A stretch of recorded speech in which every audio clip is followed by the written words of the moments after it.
afternoon, ladies and gentlemen.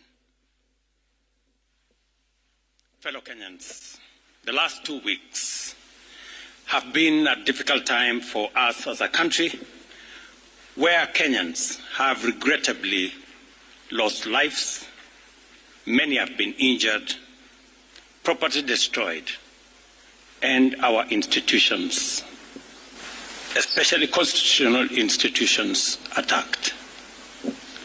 Once again, I extend my deepest condolences to those who unfortunately lost their lives. One life, as we all know, lost is a life too many.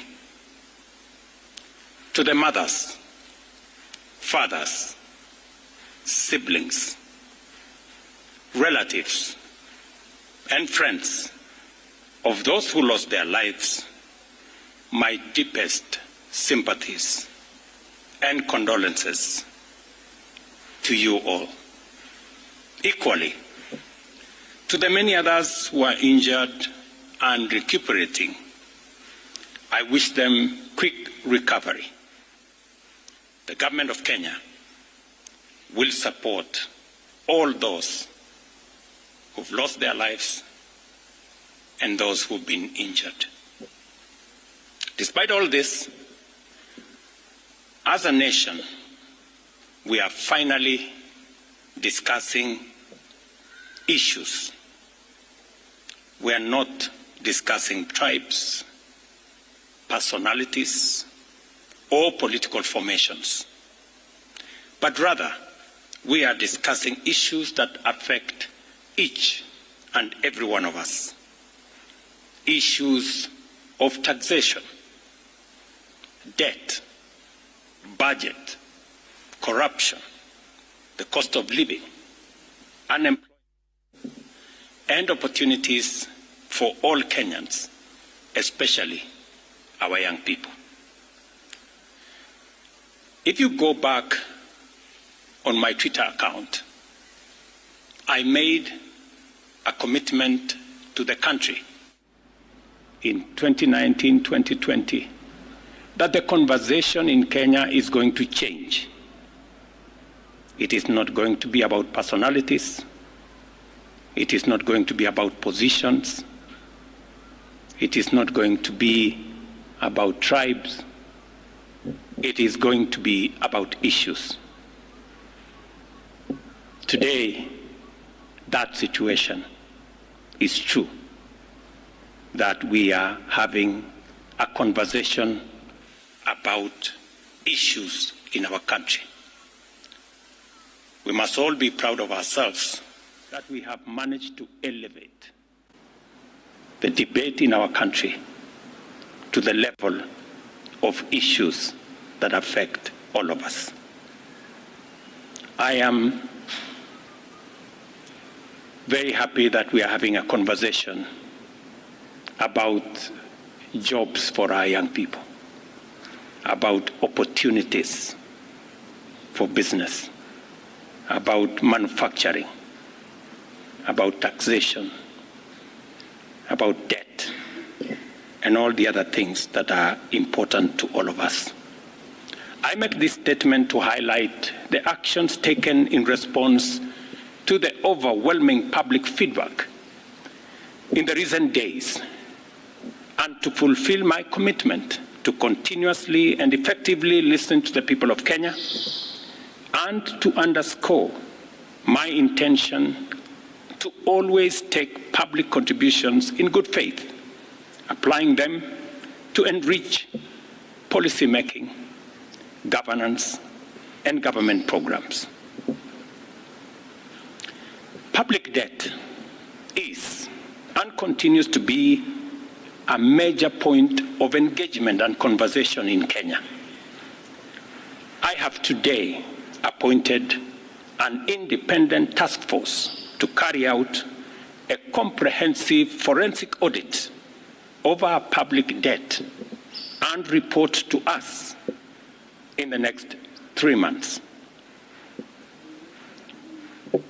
This audit will provide the people of Kenya with clarity on the extent and nature of our debt, how public resources have been expended, and will also recommend proposals for managing our public debt in a manner that is sustainable and does not burden future generations. The consequence of withdrawing the finance bill is the reduction of our revenue targets by 346 billion. Over the last few days, our Treasury team has been assessing the adverse impact of either reducing the budget by 346 billion in full or borrowing the 346 billion in full. And cutting the entire amount in our assessment would significantly and drastically affect the delivery of critical government services, while borrowing the whole amount in full will occasion a fiscal deficit by a margin that would have significant repercussions on many sectors, including our exchange rates and interest rates. We have since, after extensive consultations, struck a middle ground, and we will be proposing to the National Assembly a budget cut of not the entire 346, but a budget cut of 177 billion, and borrowing the difference. Whatever we are going to borrow, the difference, will increase our fiscal deficit from what I intended to be 3.3% of our GDP. It will now go up to 4.6% of GDP, still lower than last year, and will be used to fund some of our critical government services. We will use the money that we will borrow to protect funding for some of the critical areas that the people of Kenya have asked me to protect. They include hiring of junior secondary school teachers and medical interns, funding the milk stabilization program for our dairy farmers, reviving our stalled road projects that are in many parts of Kenya, retaining the fertilizer subsidy program that has helped us manage our cost of living,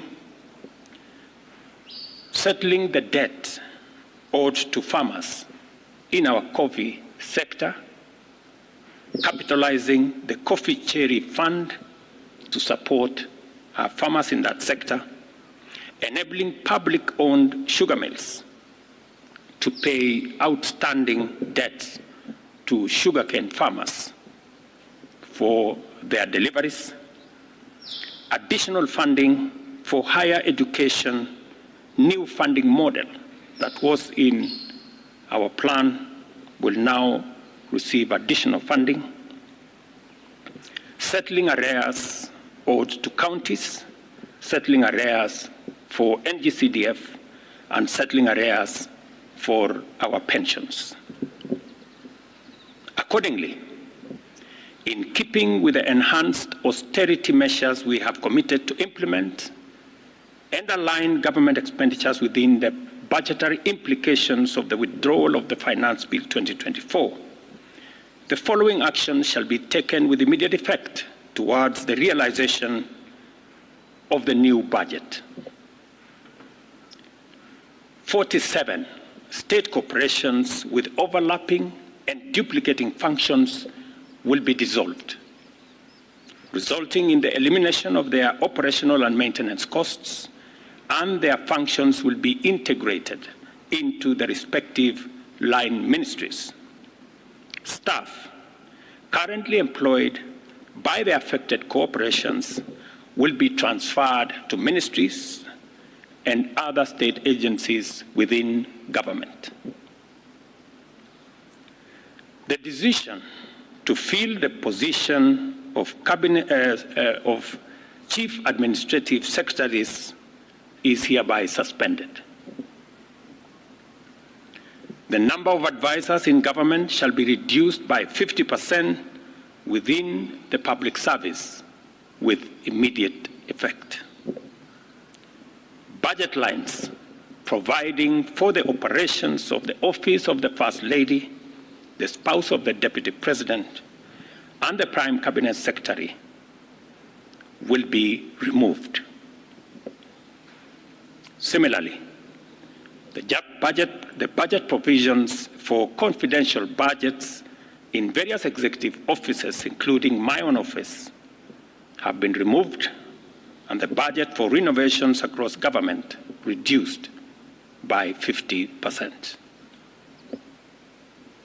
Henceforth, public servants who attain the retirement age of 60 shall be required to immediately proceed on retirement with no extensions to their tenure of service whatsoever. The purchase of new motor vehicles by the government is suspended for 12 months, except for security agencies, while a new policy on transport for public officers will be developed. All non-essential travel by state and public officers is hereby suspended.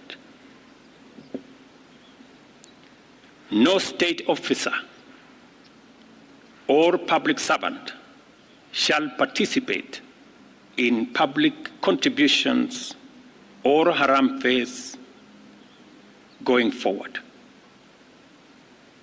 The Attorney General is hereby directed to prepare and submit legislation to this effect and develop a mechanism for structured and transparent contributions for public, charitable, and philanthropic purposes.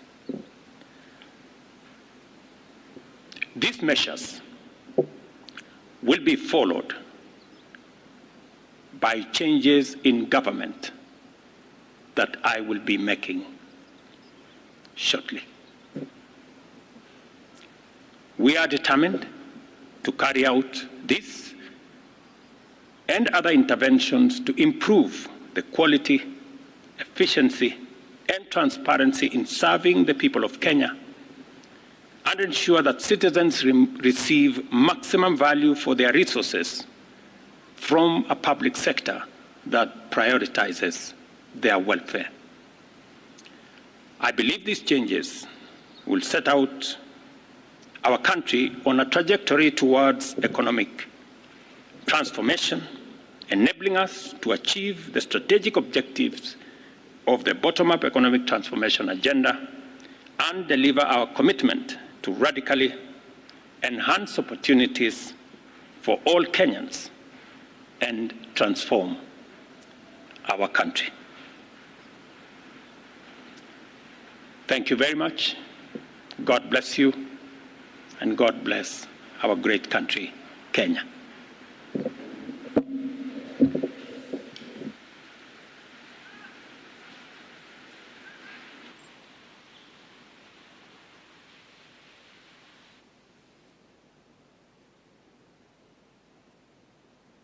Na hiyo ni hotuba ya Rais Ruto kutoka ikulu ya Nairobi, ambapo